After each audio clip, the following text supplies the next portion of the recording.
When I was 13, my mother challenged my doctor to get a swollen gland biopsied from me, that he said was probably just puberty playing with my hormones. After the biopsy, it turned out that it was a cancer called Hodgkin's disease, but thankfully to my mother's persistent nature, we caught it early, and after 4.5 months of chemotherapy, I was clear. This experience taught me that it doesn't matter how many letters are written after your name. What matters are the words that come out of your mouth and the actions that you take. A philosophy that has kept me sceptical of even the most qualified expert, and a man of action in order to find the truth. I'm starting off with this story because I have a few disclaimers before I start to discuss the results of my 21-day 5,000 calorie experiment. Firstly, I received a U at A-level maths, or for my American friends, I totally flunked high school math. Secondly, I am not a professional scientist or doctor, and the way that I do things is to engage more people in the discussion of food. Thirdly, I'm not trying to disprove the law of physics, I'm merely trying to understand how our biochemistry works. I have a brother who has a mechanical engineering degree from Cambridge University who would disown me if I tried to refute physics. Right, now we can continue with why I didn't get fat eating over 5,000 calories a day of a high-fat, low-carb diet of natural foods for 21 days.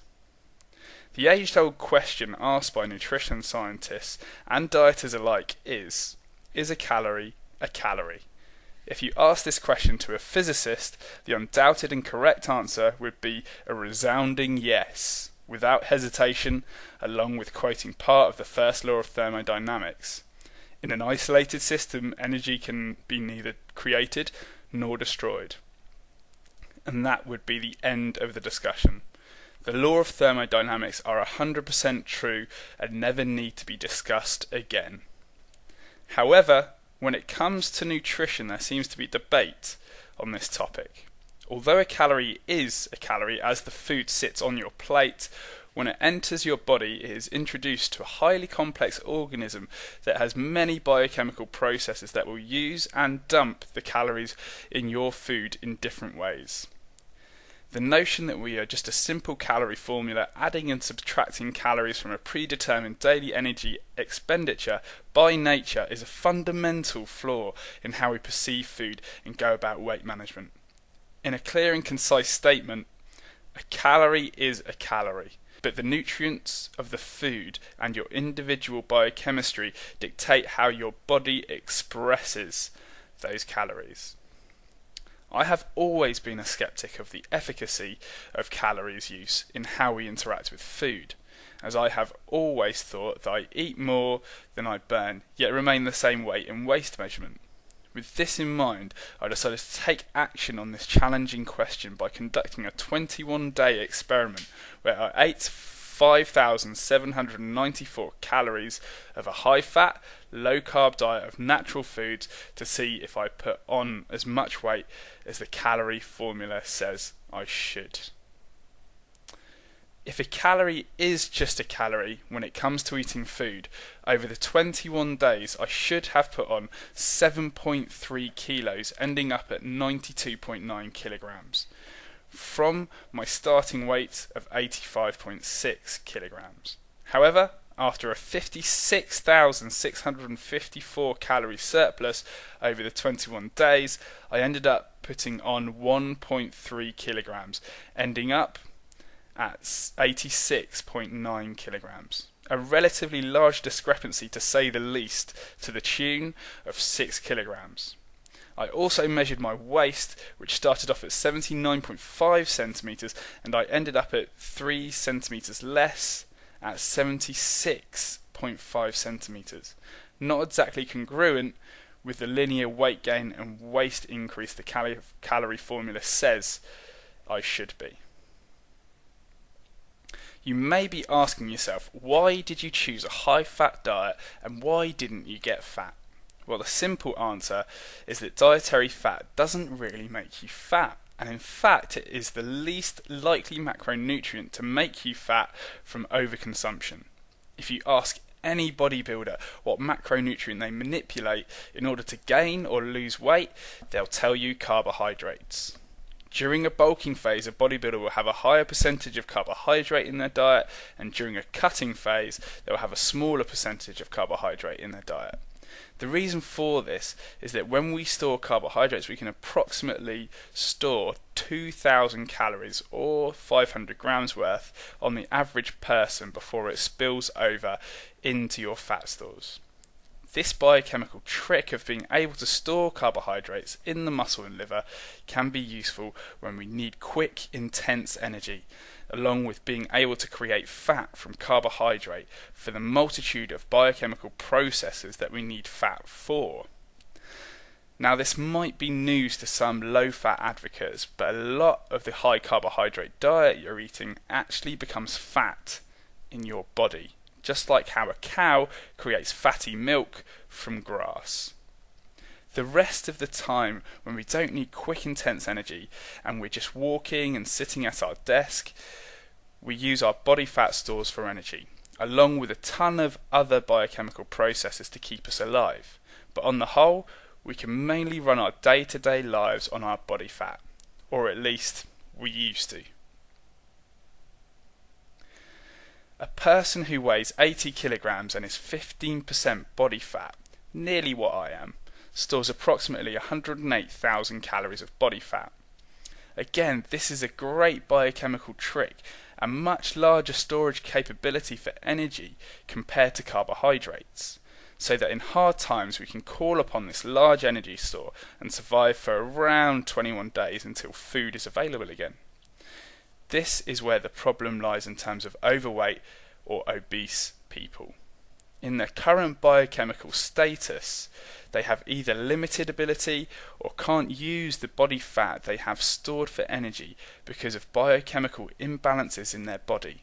Simply put, the energy in their body fat stores is trapped and accumulating, similar to a tumour that is growing. Unless their biochemical imbalances are rebalanced, they will remain overweight or obese, even in a calorie deficit in a lot of cases, and will most likely develop either type 2 diabetes, chronic heart disease, cancer, Alzheimer's, or even a combination of all these, called metabolic syndrome. To explain how our body actually interacts with food, I'm going to use a rather abstract metaphor, but one we can all relate to, and if you agree with it, even demonstrate it at a dinner party. Imagine you're doing the washing up, and you're left with a drinking glass at a kitchen sink full of water with 2 taps or faucets in a small plug hole. The sink full of water is your fat stores, with the plug hole as your energy out from fat stores, and the drinking glass is your carb stores, which you can drink from for energy. From one tap pours fat that you eat, and from the other tap pours carbs that you eat. You place the drinking glass under the carbs tap that catches and stores the carbs flowing out of the tap, with the overflowing carb water being stored in your fat stores, as we previously discussed. As with any regular taps, they can accumulate limescale, which flows from the taps into the sink and drinking glass if treated badly, blocking up the plug hole.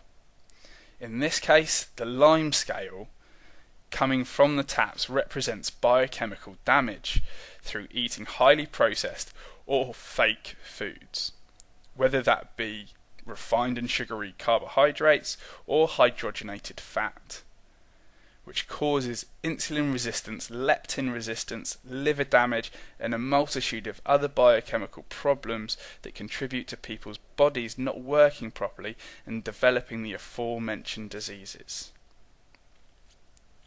What happens when someone is biochemically balanced? Their fat stores stay steady, with their body either using or dumping the calories coming in from food. In this metaphor, the fat water is able to flow down the small plug hole with no problems as energy out. The fat stores are either kept topped up through the fat tap or by the carb taps. from the overflowing mechanism. And as long as they aren't refined, sugary or unnatural carbs, this can and does work for some, but not all people. We do have copious amounts of data showing traditional diets that are high in fat and high in carbs, with both populations living happy, healthy lives. This is how the body is meant to work to consume energy. But when someone starts eating fake foods, then the water that pours out of the taps contains that dreaded biochemical limescale. The limescale from both taps starts to block the plug hole, or in reality, inhibits energy out from fat stores. As a consequence, the person must start to rely on the carb glass for energy more and more.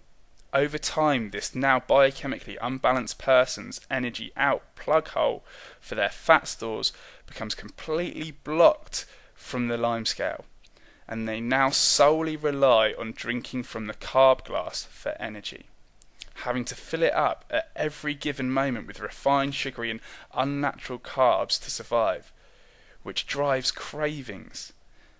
And as their ability to use body fat for energy diminishes, their fat stores grow exponentially.